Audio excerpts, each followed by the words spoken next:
a Sam Week positivity intro. The rat.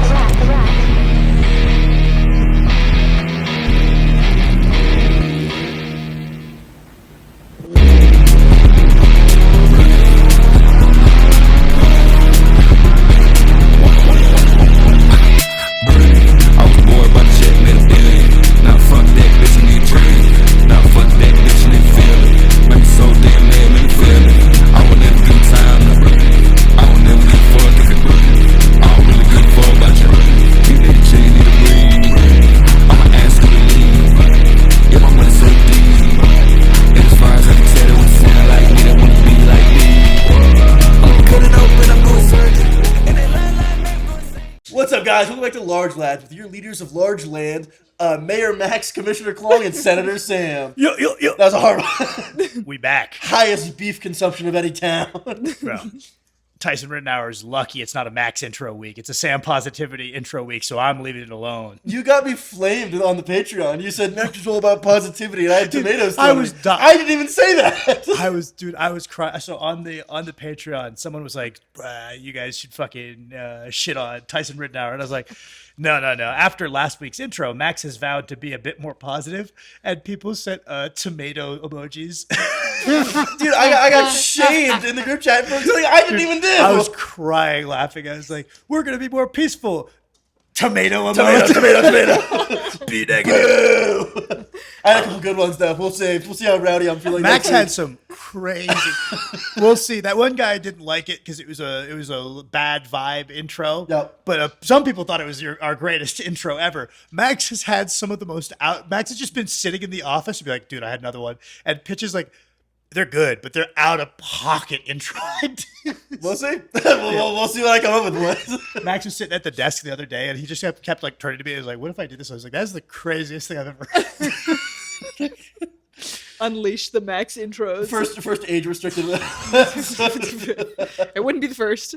Dude, I'm surprised the one where I put the low tier God speech and didn't get flagged. Someone's username and then the you got top it or you want me to go first? Big news for the unemployed. I'm really excited to watch Lyle's video today. It's calling out scientific snitch.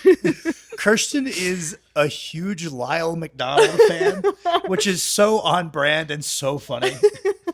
Shout out Lyle. Sometimes if I don't have anything better to listen to, I just listen to his like 45-minute rant videos. Anti-science-based TikTok lifters is really your guilty pleasure. This is, yeah, a little bit. But Lyle's not anti-science, I don't think. No. He's a very scientific guy. Well, I said anti-science-based TikTok. Max, Oh, okay. he's a very scientist. He's a very scientific guy, bro. Come on. I'm not anti the science Objectively guys. true, the science man is scientific. Yes. All right. So one thing before we go, we'll go your topic next, but you and I were just talking about this beforehand, so I figured it'd be like pertinent. It's one thing when you're young, especially if you played sports, to just have like a disgusting work capacity because you're 18 and you're made of rubber, right? And you're like, look at my routine, and you're like crushing 1 billion hard sets, and they're actually to fail. And it's like, that is what it is. It's being young. It's cool.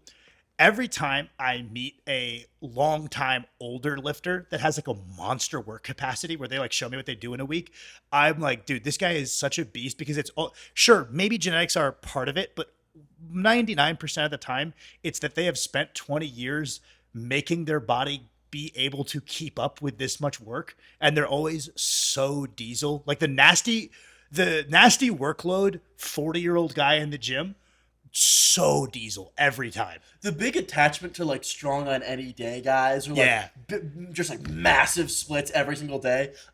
It clearly is not the best thing for top end performance, right? Yeah, it's got a huge mythos though. It really like is compelling to me as like a fucking cool as an ideology. idea, as like a kind of strength is like but what could you do the next day? Or if you only had 45 seconds of rest, what could you do? I was just listening to an interview with Bill Kazmaier this morning where he was like, that was something that we held like, what can you do tired, or why are you having to rest that long? Like the ability to do really high density training sessions is a kind of strength in itself.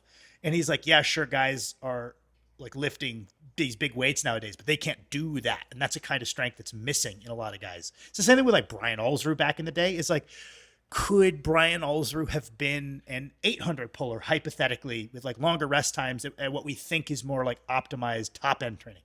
Maybe. But then in that reality, he might not have been able to do a bunch of the sessions that he did. It's like it's its own kind of strength. Well, like how many top guys in JF Caron's prime could go train with him for 2 months? Yeah, that would chew up. Bar for bar, do their like his exact sessions. When Kaz's training was actually, I didn't know this, but it was more similar to JF's than I thought, where he would pull and squat twice a week, where it'd be like one lighter, higher rep squat with the heavy deads, and then one lighter, higher rep deadlift with the squats, same as JF, where you don't get like 1,000-pound squat, 1,000-pound deadlift type guys who are pulling and squatting twice a week for real work sets like that. Like that is its own thing. Like you and I have talked about this a million times. We're like, JF probably could have pulled more for a 1RM with more deliberate fatigue management, but then maybe he wouldn't have been that like guy who is so strong 8 events in. And he was like, everybody else is getting tired. This is like normal sessions for me.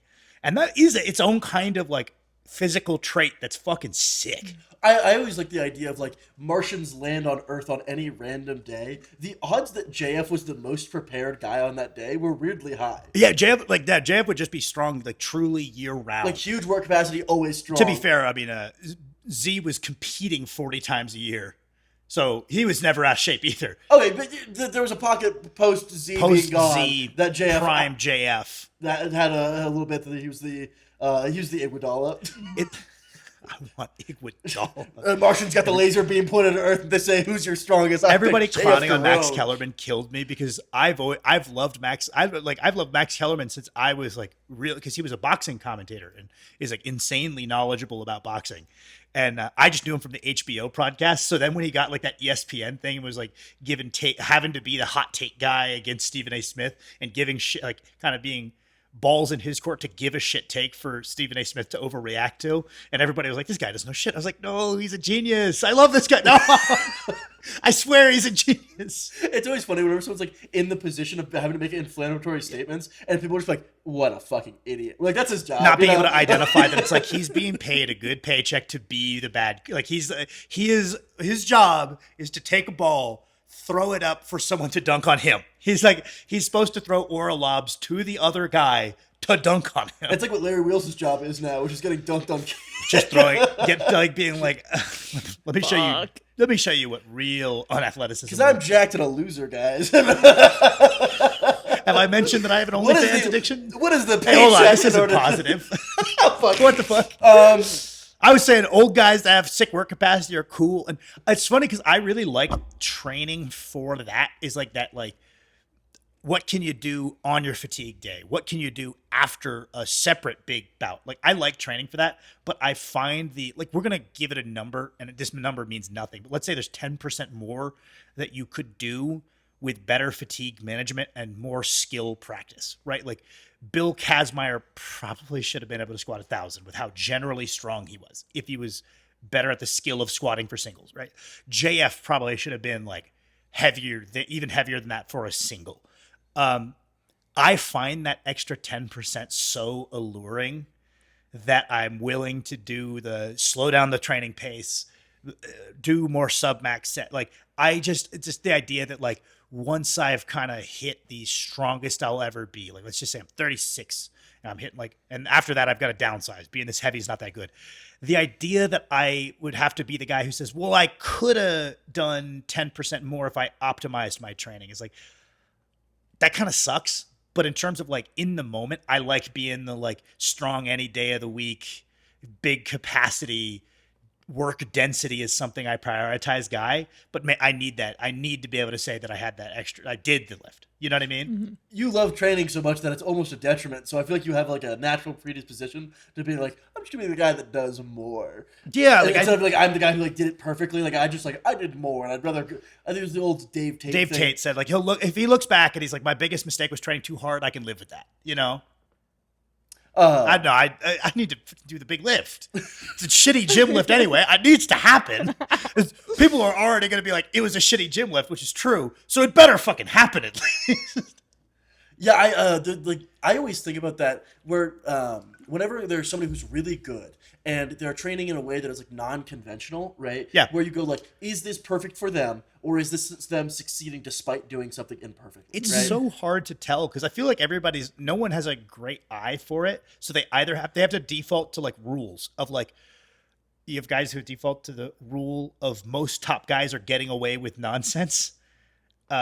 And they're just genetic freaks. And you have guys who are like, no, he's strong. Clearly it works for him. Like might makes right philosophy. Yeah. And it's like, neither of those is a great goal. Like neither of those is like this perfect North Star because there's some high level performers who are doing a lot of things wrong, getting away with it. And there's some high level performers who their things look non-standard because of a ridiculous amount of very specific trial and error to their body. Yeah, it's the two ends of the spectrum. The guy who thinks that like hyper specialization of like I've got to have my program tailored to my exact leverages, and like these guys have just figured out this like unique formula that works for them. It's like, no, that guy's just kind of fucking dumb, right? Yeah. And on the other end, huge shout out. We had one of our friends, deadpan, like Ed Cohn would have been substantially better if I had coached him. We just learned so much since then.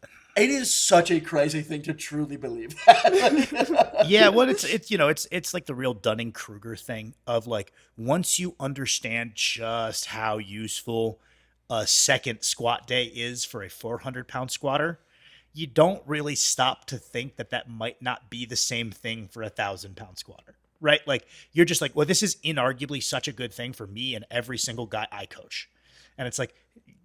Surprise, surprise. This guy is way outside the demographic. Like, that's why some coaches get really good at sub-demographic coaching. Like, there are some people that most of the good results they put up are really high-level women.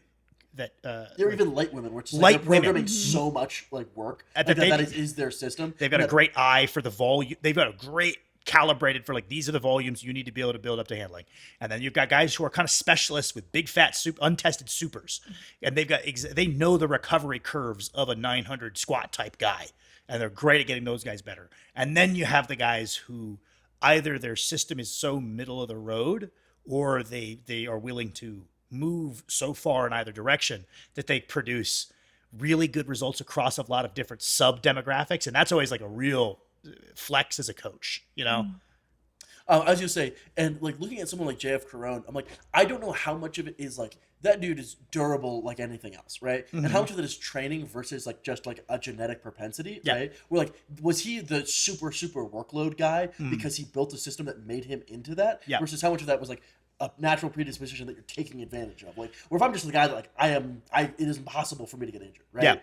And like I'm not like I don't have the best odds at like building muscle. I don't have the best odds at like CNS at it. But I'm insanely durable. But I'm just infinitely durable, right? I'm just gonna throw the kitchen sink in it every single day. I'm just gonna bury myself over and over and over and over. Because I'm not gonna get injured, so I might as well just be doing the most and get like all of the skill practice, all of the work. Like I should just be doing everything, right? Versus like, is it just because he was doing that for 20 years and just chose to keep like fucking stubborn heading, be like, I am the 2x squat heavy, 2x deadlift heavy guy. Yeah, and I think that it's always a bit of both, right? Like I think people really like to push to the genetic side of it, but that was like an old Dan Green post that I saw ages ago that was like really influential to my thinking, where it's like, you can train your body to recover from something. There's something that you cannot recover from right now that hypothetically with a proper approach towards it, you could recover from in the future. Your ability to recover from XYZ is a trainable thing in itself, right? Like if I started doing like X lift very often, it's like the same as if I started playing fucking soccer every day. My shins are going to hurt. I'm going to have just some pain in some areas. It's probably going to be a few months of just these areas and vectors of loading that I haven't loaded. I need to get used to it. Everybody who's like picked up a sport after an off season knows exactly what I'm talking about. It's just like you go through this period of like aches and pains. When Kirsten started skating again, it's just there's force vectors and you get used to them and you don't need to do anything super special other than not overdo it because the sport will just expose you to just do the sport. It's the same thing as if you like, I'm going to take up being like a high frequency bench guy. You're going to learn how you need to move to keep up with that frequency. And the question is whether it's worth trying to build the ability to keep up. Is that a worthwhile endeavor? Because you probably could a lot of the time, Something that's been on my mind. Huge shout out to the Rat Pack. I'm loving coaching the Rat Pack. Yep.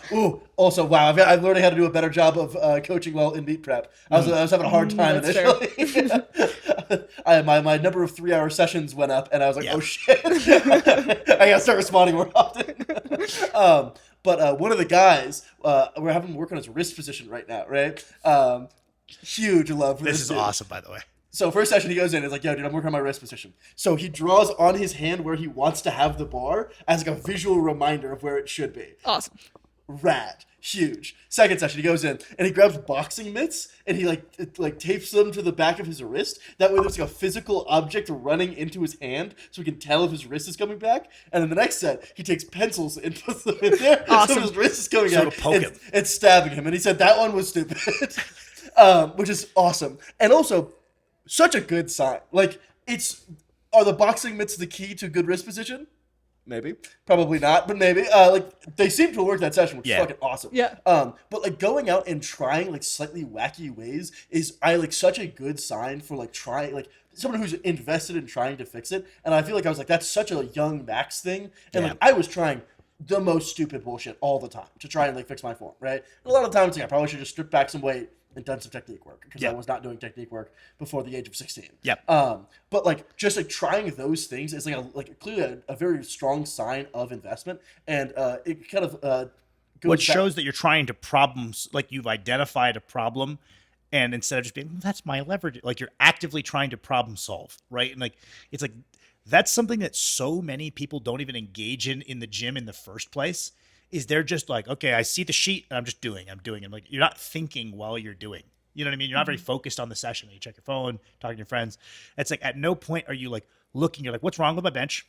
This is wrong with my bench. How do I fix that? Try this. That didn't work. Try this. And like, if you're not even engaging in that it's the ultimate sign that someone's actually engaging in their training mentally. Yeah, like I have like warm-up complexes that I'll give some people, right? Yeah. And it's so obvious the guys who are just like kind of like belaying their way through it. And it's like at that point, maybe save yourself the 5 minutes and skip this, right? Yeah. Versus the guys who are like, I'm like, shit, dude, you've gotten noticeably like your hips are moving better or you're more explosive for having done this, right? Yeah. Like how you think about that, it really changes the benefit. Yeah. And speaking of like funky drills and stuff, come up with funky drills and stuff. Drills especially, yeah. We were talking about I have triples on my tech day, right? And I have come up with a complex of tempo descent and then reverse, and then tempo descent, regular reverse, and then regular squat. And that's how I do the triples. And they feel like they prime you very, very well because like if I need to slow down with practicing my descent right now, and like doing that complex feels like it like builds me in to be able to do like a full speed squat with my best technique, right?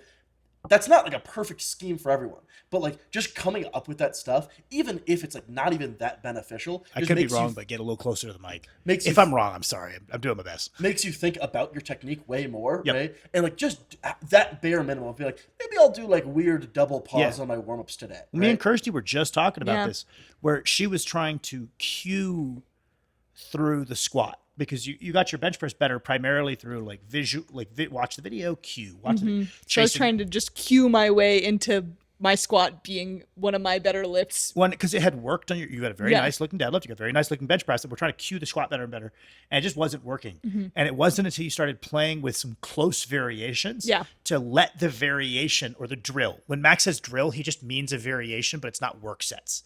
So like you just do pauses in different positions or tempos, or it could be a couple of other options, but like these are done on either warm-ups or as very easy sets. Like before or after. Low pausing your deadlift warm-ups is a good one. Is a drill. Example, right? yeah. We call it a drill because we're not trying to overload it. We're not trying to get volume PRs. We're trying to get rep PRs because that would just be a variation. It's just using it to highlight. Let the variation teach you what it has to teach you. If you run on your secondary, tertiary day, 4 to 8 weeks of squats of pins, there's something about squatting. There's a point of, this is how I keep my abs tight at the bottom. Or I need to drive my back into the bar earlier. And then Kirsten was using chains. Yeah, super helpful For driving my back up into the bar harder. I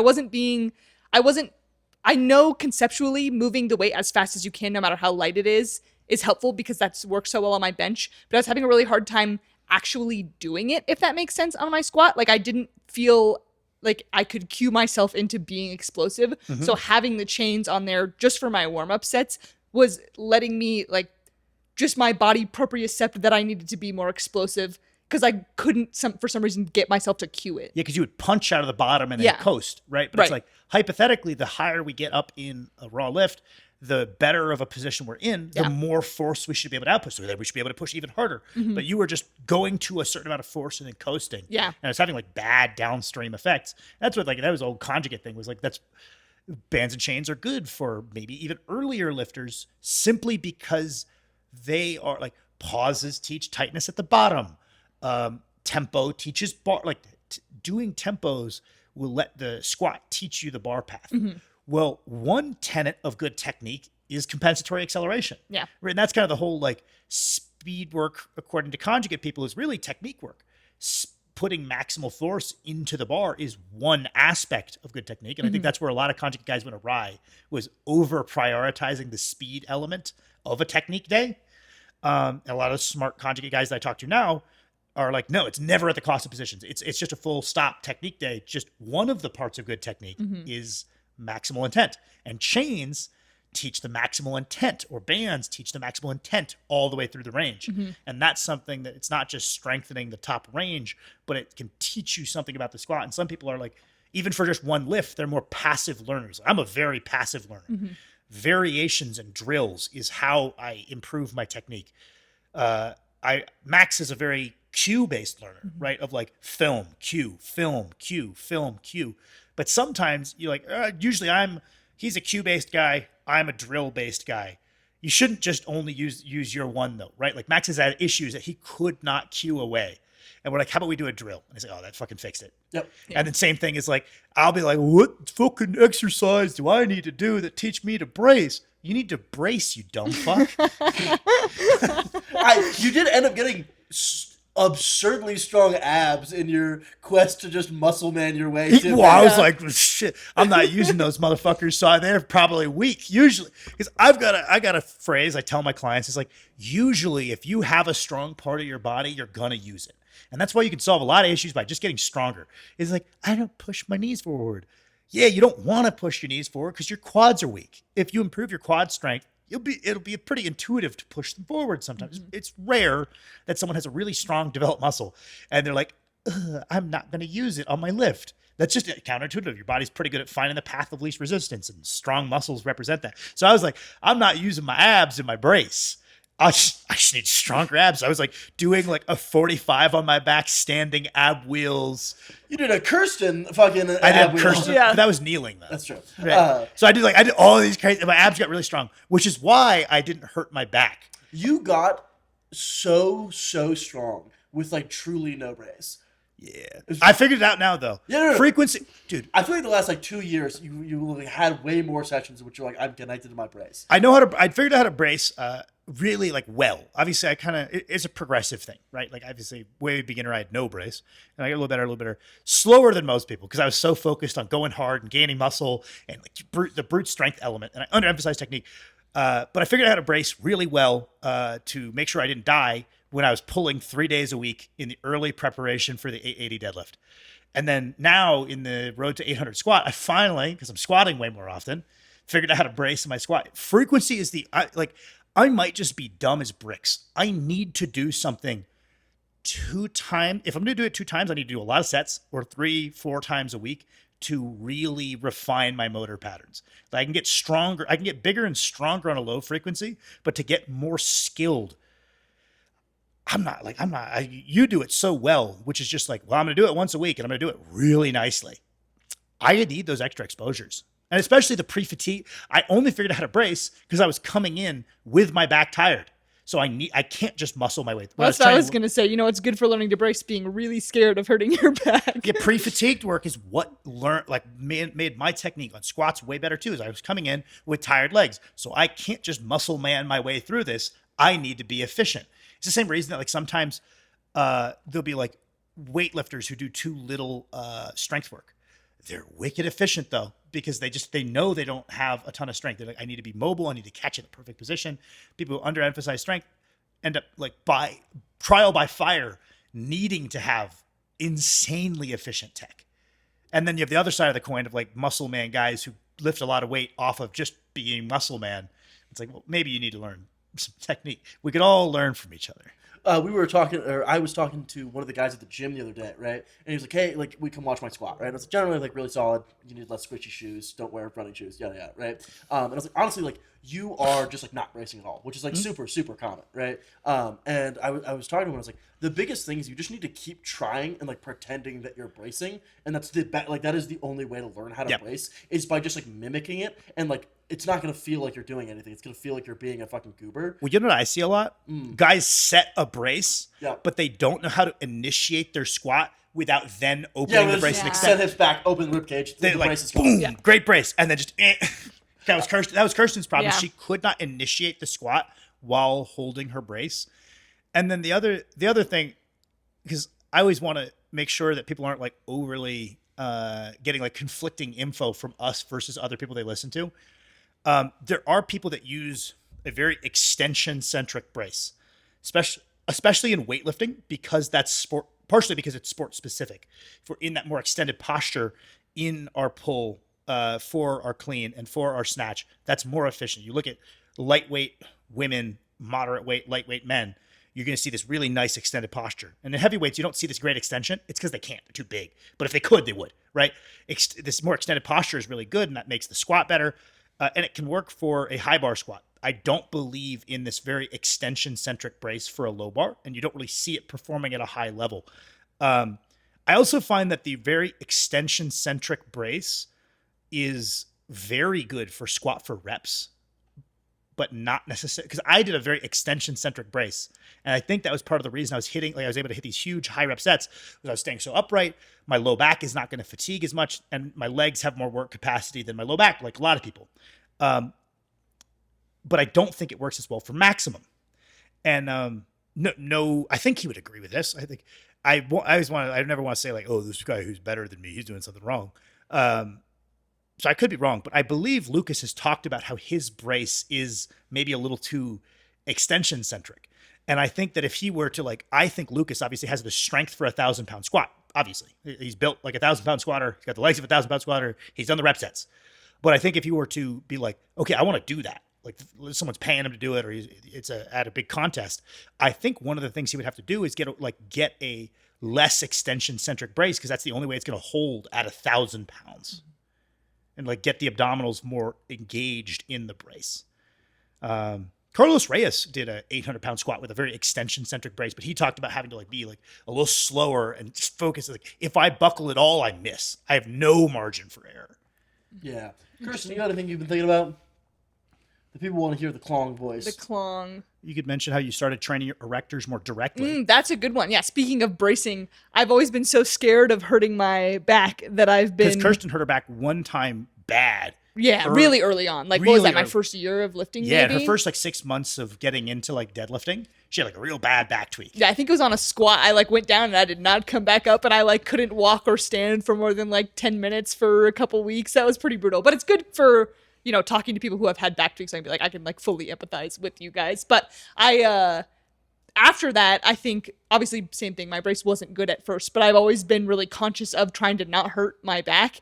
But especially getting back into powerlifting from my bodybuilding phase, my erectors haven't been getting much stimulus because I'm so skilled, probably from bodybuilding as well, at using the other muscles that I want to be using, where I'm not using my erectors that much in my deadlift because I'm trying to use my glutes in my... Well, she's bracing so well as well. Yeah, bracing really well, and also using the other muscles other than my erector. My erectors aren't, you know, flexing and extending. So I haven't been getting enough stimulus to necessarily adapt, even though we've been giving my body like heavy singles, hoping that it would adapt to those. That's always a tricky spot to be in, right? Yeah. Because a lift demands this muscle to be strong. Yeah. But it doesn't build that muscle very well. Yes. And that's when you need a well-selected accessory. And we kind of realized you were in that. Because I like to see someone have both. You want to see having a great brace skill lets you keep your torso so rigid with these high percentages, right? And you'll see like this guy's got very mid ab strength, but he also has mid erector strength. He's just got a fantastic brace. And that's how he stays like super rigid with this big heavy squat.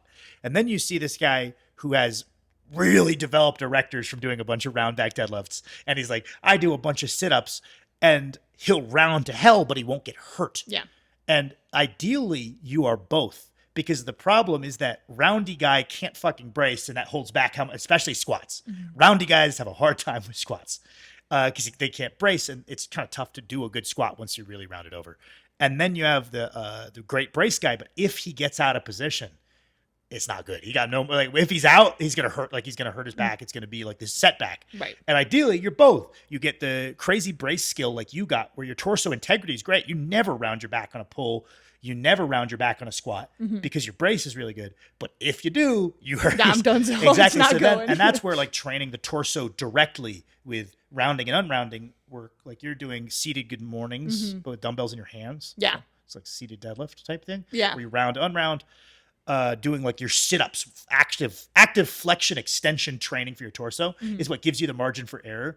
And it's like funny because me and Kirsten, we've got pretty similar leverages and we have very similar just training programs, obviously. Yeah. But that's the one thing that's so different about you and I is you were a good brace, no torso strength. And I was just get your torso stronger, don't learn how to brace. And we're trying to meet in the middle and actually be good at lifting weights. Yeah. It's so interesting because it's you don't run into many people that You've been pretty balanced for years. I like to think Actually, so. no, at one point you were if you round, you'd fuck yourself up. It's weird because I could round on the squat. Yeah, on the deadlift though. I don't know what muscle that was, but I was fine to round on my squat. Yeah. But yeah, there was a bit of there that if I like, The had margin any for buckle there, it was Yeah. just I was just fucked. Yeah, you just don't run into that many people who don't have erector strength who have been in the gym. Especially like, I don't know, in our sphere, it's just a bunch of like really strength oriented, a lot of them less than 30 years old.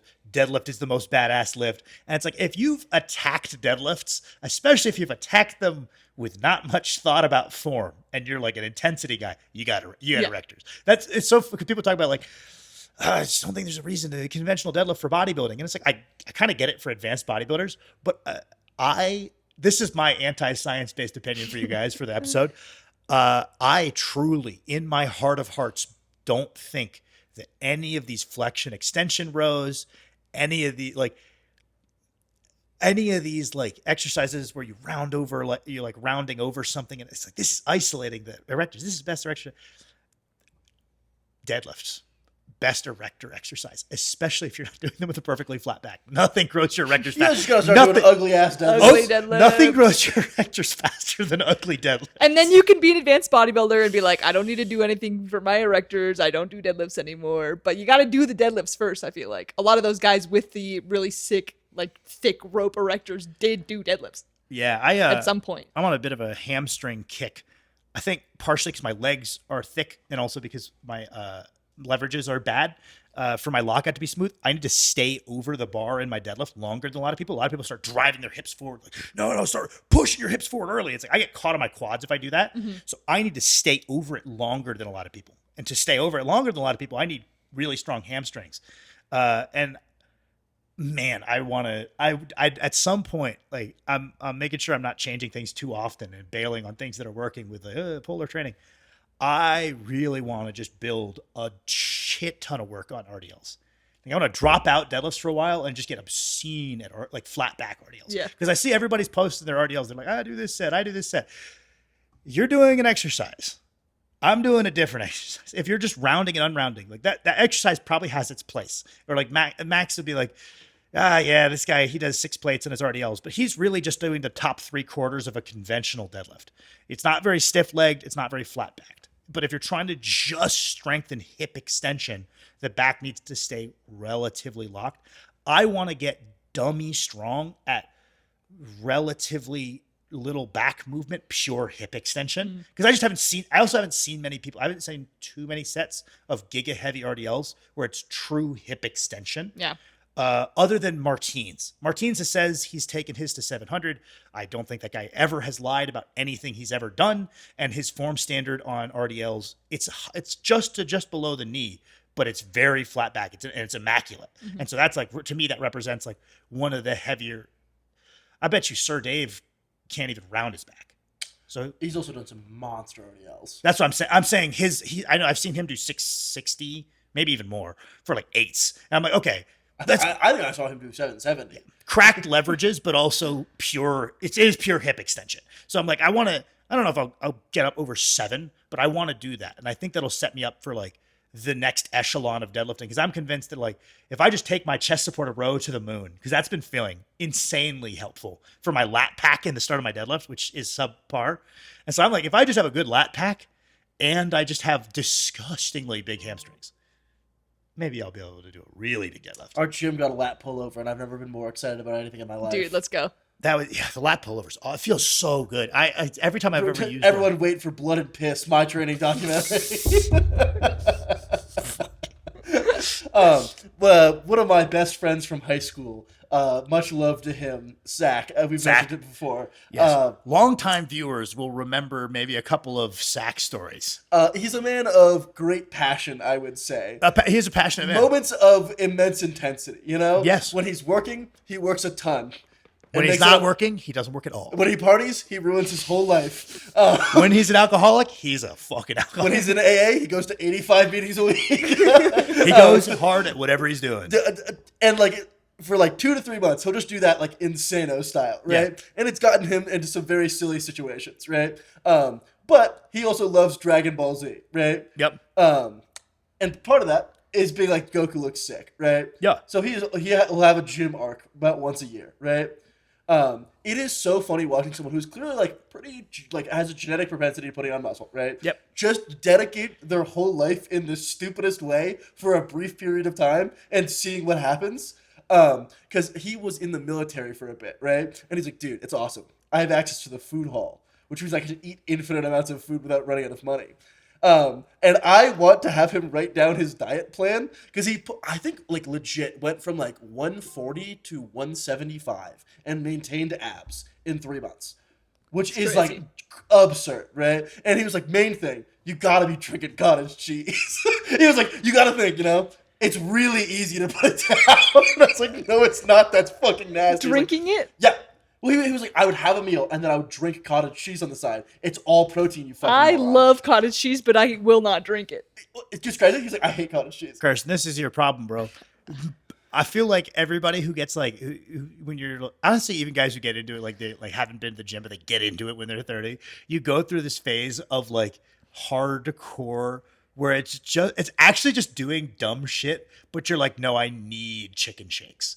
It's like, why do you need chicken shakes? You could just eat a meal a little earlier. You could do the old set a alarm for 3 a.m, get up, eat a little meal, go back to bed. You don't need chicken shake, but we all convince it's like everybody has these like fucking crazy strategies early because they're like, I just want to be Marcus Rule. Also, no, I'm not going to stop using. I saw somebody comment, Sam just keeps using the Marcus Rule clips, more variety. Now I'm not going to stop using Marcus Rule clips. We all want to be Marcus until there's someone else who looks like Marcus Rule. until someone else fucking looks like that and is also German because it's funny. Then no, I'm not going to stop using those clips. But like, I want to be him. I'm going to drink the tuna fish protein shake. It feels like being like, I'm so dedicated. I'm doing this very nasty thing right now. Yeah. But yeah, no. I remember he sent me. It's like more discipline to just prep your actual meals. It's just like 3 McBaconators and 2 cans of tuna today. And I was like, dude, oh my god, just eat chicken and rice. Why are you doing that? I love it. No, and it's so like cool. doing 2-a-days. I'm doing soccer for conditioning. I'm doing upper lower both every single day, but it's 2 different sessions. Dude, what the That's fuck? awesome. That's always so fun to watch someone with like a genetic propensity for something that you know is going to burn out. Just see how far they get over and over again. Definitely like a really interesting watch, like from afar. I also there's the phrase. It's like what's gained fast is lost fast. Yeah. Because he'll be like, I'm like, damn, bro, you got like pretty jacked. That's pretty cool. Yeah. And then I'll like tap it in the next month, and he's like, started drinking again. I'm like, what? You look like shit, Dude. That's what I'm hoping with our slow growth on YouTube. Right, because I've mentioned like everybody's been saying this is the year. I've made 1,000 videos. I've been doing this for 10 years. I'm not expecting like suddenly like blow up, but when we're big, it'll. What's gained slow is lost slow. The boys are going to stick. Dedicated audience of all time. Exactly. The lads are going to stick around because I accumulated them one by one over fucking 20 years. I went door to door basically on YouTube. It is always funny when someone's like, any day now, it's going to blow up. Any day now. Any I day agree. now. I think me 100%. and Max just do not have the eye for virality at all. And it's like I think if we had it, maybe it would be like any day now we're gonna get the exposure. And it's like even if we got the exposure, feel we're like gonna we're- fumble it We immediately. have one of the biggest lifting podcasts, though. I feel like we're like we kind of understand it. Both of us are just unwilling to do anything. I don't. That's crazy. I truly just do not understand. Except I can say that, and then your videos were blowing mine out of the water. So I've been getting some views recently, Dude, buddy. it's happening. You know, It is Maybe it's happening. And Today then is the day. And then I The cogs. immediately went a week and a half without posting because I'm like, oh, fuck, I don't know what to make. Get Well, some that's where I have trouble. Is I don't want to post something that's shit. get some momentum, immediately fumble. But people it's the who are Sheila like, training way. how is I don't really want posting to mess stuff? with the momentum, so I'll just kind of leave it. I'll just do nothing. Let it that was be dude, that was momentum. my thought process. I was like, oh, I can't post a shitter now. Also, I think I'm gonna start doing pickleball. I'm so jealous. I wish I was. I don't want to drive over there in the morning, Yeah, but I do. I also want. I saw a cool little post where I think people really underestimate how adaptive bone is. Just random side bit, like it's Wolf's Law, right? Like bone adapts to vectors that are placed on. They we get- Shout out to my sister's ex-boyfriend. have we told the Wolf's Law story? the what? The Wolf's Law story. No, we have not. This was a long time ago for context, but we were at family dinner with my sister and I was explaining Wolf's Law to her, like, Which you know, is? your bones, you put stress on them and they get more dense, right? It's pretty like basic, you know, physiology, physics stuff. And she like turned to her boyfriend and was like, is that true? Meanwhile, her boyfriend is a dumb fuck. This guy was. This was several years ago. They're not together anymore, so not we can together talk anymore. about this. Yeah, no, he was just a guy with parents that were well off. Who that, read a lot of studies. like dropped He was out. always talking about how many studies Allegedly, he read a lot No, of I don't studies. think he even said he read studies. He says he did research. Very different claim. Yes. And he's like, well, you know, I research things on my own, right? And it's like, And he was like unsure, like she was looking to him to validate what I was saying, and I don't think he was able to. I think he was like, I don't know, I haven't heard of that. his get rich quick scheme was to start a landscaping business and have Kirsten's sister be the one who had to sign off on the truck because he had no credits. Fuck. There was also a time I was Is explaining. that true? Is Wolf's Law a thing? Yeah, I was like, oh my god. I thought I was going crazy. I was like, am I like, do I not? Am I misremembering That doesn't this? sound right, babe. What are your thoughts? Like, Or the one time, is that true?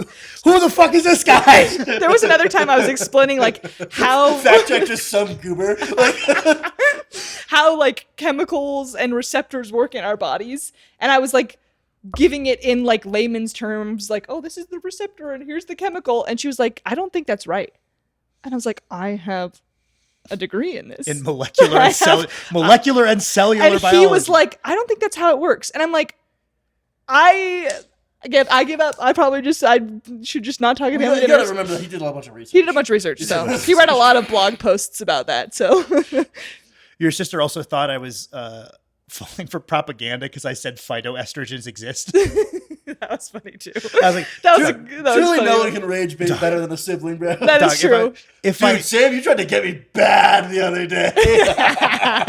I was rage baiting Max earlier. What'd you do? Oh, he was just saying something about like We're talking about Colton. we were talking about conventional deadlifts, and we were like, oh, Jamal did 950 conventional, and I was like, Colton can't do that, even though I had just argued that Colton could the other Sam day. spent it like 2 days earlier. I spent like an entire day Colton could pull 1,000 if he really wanted to.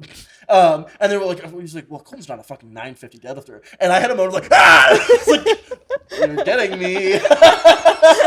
It's a point of contention because he hasn't done it. It's like I really hope this doesn't sound like hating on someone way better than me to like drag them down. That's not my point at all. Colton is the man. I'll do that. I got it. Best power lifter. Tap me in. Nice to hold it down. Tap me in. I've got some good shit to say. But he's getting to the point of popularity where he's starting to get like people who are not very interested in powerlifting that are only interested in Colton. Yep. Right. And they're like the mythos of it's the same thing with like Thor or Eddie. Thor or Eddie, or honestly at one point John had them where like people would just comment on lifters random videos. This is crazy because John Hack does this at 200. It's like what does John Hack have to do with this? Right. Yeah. Like and people start attributing lifts that they haven't even done. They're like, Larry squatted 1,000. No, he fucking hasn't. Yep. This is not up for debate. I loved the how does his strength stack up to Larry thing that was going on for a little while. Yes, and it's like this is super numerical. We could easily answer this question, right? And similarly, like he's gaining a mythos, which fair enough, especially putting up a very high level strict curl adds some mythos.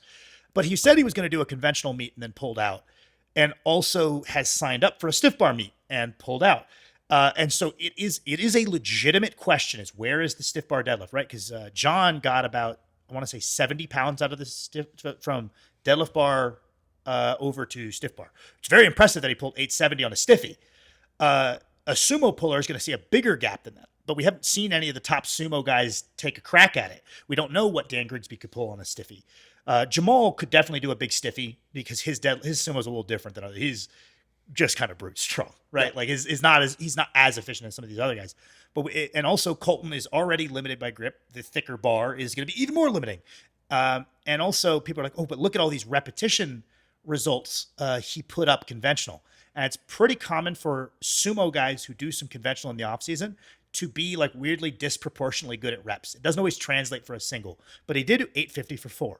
So low estimate. He could pull 9 conventional with more training. That was probably before he started taking his Anadrol, right? Like 950. But there's people saying like, oh, of course he could pull 1,000. I don't think that's a given at all. I don't think that's we don't know that. He could train and get better because clearly he gets stronger pretty fucking well. But I think a lot of people are kind of missing the ball for their estimate of where exactly he's at right now, either on stiffy or conventional. Because I think Jesus could be competitive with him on a walked out stiff bar, like if he lifted it in like an IPF setup. See, I wish his depth is fantastic though. His depth would hold a. This is when I want like just some bingo bucks billionaire to be like, Cash meets Jesus and Colton head to head. Mm-hmm. Just be like both under IPF rules. Battle. See, I'm of the opposite camp where I'm like, give Jesus a year to train in a monolift and train with a deadlift bar. That's badass too. I just want to see what he would squat. Yeah, fuck, dude. People underestimate how hard that walkout is. I'm not walking out 1,000. That shit, it takes it out of you. Yeah, and also like how much someone who's very proficient with it, even if they've got a relatively good walkout, could still gain. Yeah. Yeah, I don't know. I want to see it. Like, I think we've talked about, like, I think we're either at the point, or Colton will take it to the point in his next meet to where I don't think the total record on the deadlift bar could be rebroke. It could be. We did discuss this. It is possible. This was our chat last week, yeah. Yeah. Did we say it on here? Yep. Like there could be it is within reason to think that there could be a 500 kilo. What would you need? Like 650, 6, and then 1K. Call it 300 kilograms, yeah. 300 kilo, 1K. That is possible. But pretty soon here, it's going to reach the point where I think that's not very viable. But the stiff bar, still competitive, still highly competitive between the two stances. Not competitive at all. Fair. He's the only person who's doing it. It's fucking Jesus. Yeah, well, I would love to see the heaviest sumo. I would love to see Colton take a crack at it though, because he could do it. Yeah. I mean, like Jamal, like it's not like he's losing. Because I think Jamal could pull like upper 9s on a stiff bar. Yeah, I think so. Like it's really crazy. There's like a tier of guy whose hands are so big that they can just pull a fine hook on the stiff bar. It's crazy. Yeah. Well, you said Nonso just no prep, just did a fucking 660 double overhand pull. And it's like the guys with that size of like you remember there was like a video where Dan Grigsby, Jamal, and it was Johnny Kaufman?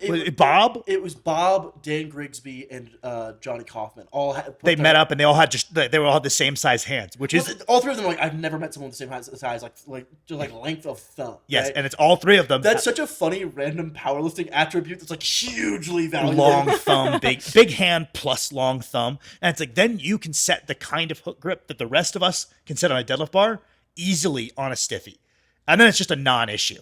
Powerlifting selects for such funny random attributes. Like round upper back as well. Dude, that's having scoliosis being a good trait. I don't even know if it's scoliosis, because like a second I think it's like kyphosis. Yeah, right, I'm trying to remember it. Someone has a round in their upper back, but it's like very isolated to like 2 vertebrae. It's like flat, round, flat.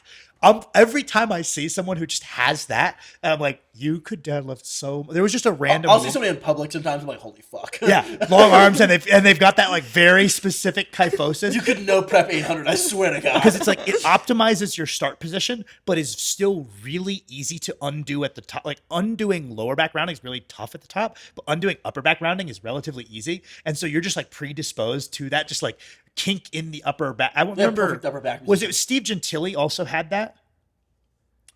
I don't think so. There was someone from that era that, like, I remember we saw a side video and we're like, oh, no wonder they can do this. It just is so isolated to their upper back. But Ed Cohn having like this hypothetical optimized build, but actually being the guy with it, where it's like, okay, so we're going to give you long arms because that's the single most important thing for a deadlift, right? Torso being short is good, but much less important. Having a super pointy rib cage. Yes. That's a random trait that seems so.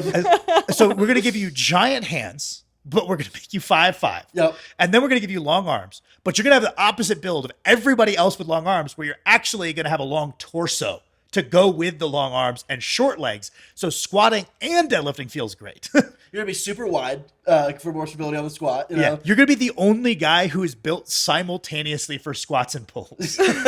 No one else has gotten this build before.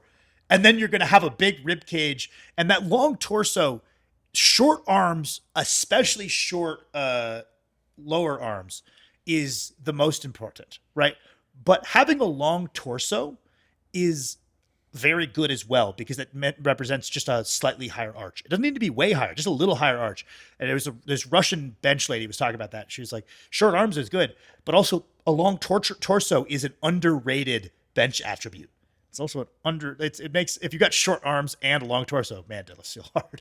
Well, if you have super long arms, your long torso doesn't really matter because you're so fucking upright. You know? Exactly. It's secondary. And that's also why I think it's part of the reason Ed Cohn was like, I got a really long torso, so I need to train the living shit out of my lats to make sure I can reinforce that long torso, because that's the one thing that's like slightly suboptimal. It's tougher to keep a longer torso staying flat. So he was the guy who trained the fuck out of his back.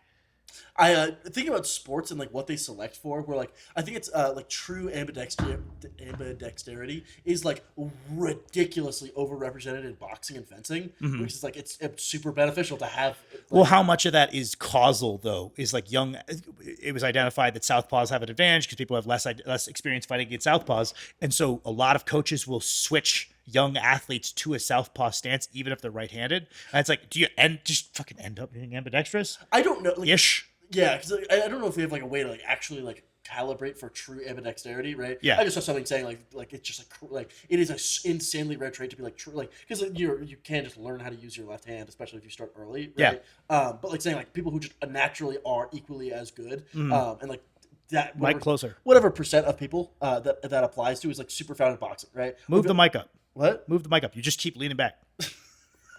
The episode is almost over. Okay.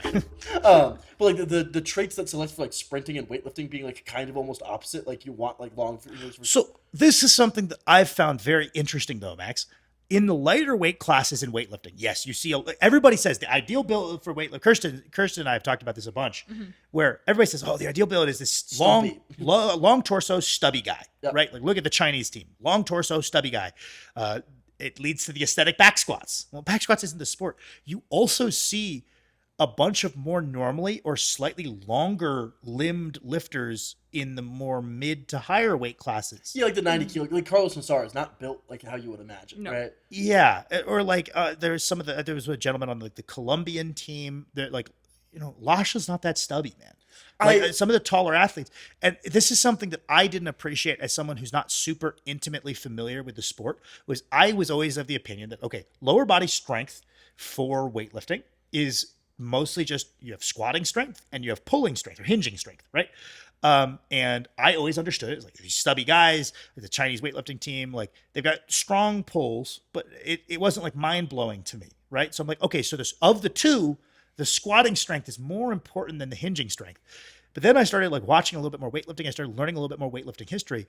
And then I learned how many like all-time great Sinclair performances were built off of the fact that they had a good squat and a disgusting pull. Yeah, they're like and pull like guys. Yeah, you see Lasha squat, and you're like, damn, that squat's strong. his pull is even stronger. That's why like his 700 triple, right? Like, The I'm like, way- that's not incomprehensible strong, right? The way he picks up 815 is like, what the fuck is that? Yeah, this is blasphemous to say, but his 700 squat triple, yes, it's crazy strong and it's very clearly very visibly Yeah, easy so for back, him. super so back. But I've seen other people that can do that. The way his was it 770 or 700? Pull? Yeah. I thought it was 815. He has a lighter pull where he's just doing a couple of reps in like the sevens or something at some point, and the visual quality of it, like, oh, that's unique. Like light to you. That's like actually that looks like nothing. Yeah. Right? Like in a way that the squat doesn't. And I do not remember the gentleman's name, but one of the highest Sinclairs ever, like one of the best all-around athletes ever, because I think he was also a fantastic long jumper. What made him like everything I read about was like, oh, what made this guy unique was not that he had like the biggest back squat ever. It's that he was disgustingly strong in the hinge. And I didn't realize that having a really, really strong hinge could also catapult you to very like the top of performances. I always thought that the squat was inherently so squat bias from like kind of what's talked about online and what's emphasized online. But then I just started watching and I'm like, oh, the number of guys who do have, I always thought weightlifters had worse pulls, but then I see the number of top weightlifters with disgusting pulling strength. I wonder how much. And I noticed, sorry. But I noticed the longer guys, the lankier guys, not surprisingly, that were great also are the guys with disgusting pulling strength. Yeah, I should say, I wonder how much of that is like like you could be a pull dominant or a quad dominant weightlifter, right? Mm-hmm. Versus like, what are the odds that Carlos Nassar is just such a freak, right? That like that has a higher ceiling than a guy who like is less of a like freak that has the better leverages, right? Where like if you add like you're just looking at like pools of people, right? Like people who are built average. There's a fuckload of them. There's a ton of them, right? Yes. And like the amount of just by that metric, right? Yeah. How many of them are going to be insanely flexible and explosive and put on muscle super easily, right? Where like that trait, those traits just matter more than like this hypothetical, like, oh, my leverages are better, right? Well, it's why it's Colton. Colton is a very normally proportioned guy, probably slightly taller wingspan, or like higher wingspan than height, but very normally proportioned. John Hack is also a normally proportioned man. And you're like, well, we just discussed how technically Ed Cohn probably is the hypothetical optimal, right? But like you said, there's other things that are even more important, right? Where it's like, yeah, guess what? Colton is 6'1", which means he can be 275 pounds. Ed Cohn couldn't be 275 pounds and still have a good deadlift, right? So it's like, there's other things that matter even more to where the chance that you just shake out with like a normally leveraged guy who just has every other quality that's even more important, especially in powerlifting where things kind of even themselves out, where good leverages for one lift is bad leverages for another. Yeah. Thank you guys so much for tuning in. If Wait, you're like, first say something in Japanese. You have to show them that you've been studying. Teddy-san wa kawaii desu. Damn. thank you guys for tuning in. If you want more Kirsten speaking Japanese, hop on the Patreon for larger lads. Yes, we make an extra episode every week. If you're like our shit on there, $5, you get an extra episode every single week. Drops on Fridays. The Negativity Podcast. Get ready for this week. I wanna got some thoughts. If you want to see slightly more negativity, Max is a little bit more free to let him fly on there. And also, Kirsten will give you more Japanese so you can learn alongside her. Yes. Thank you guys so much for tuning in. Hi.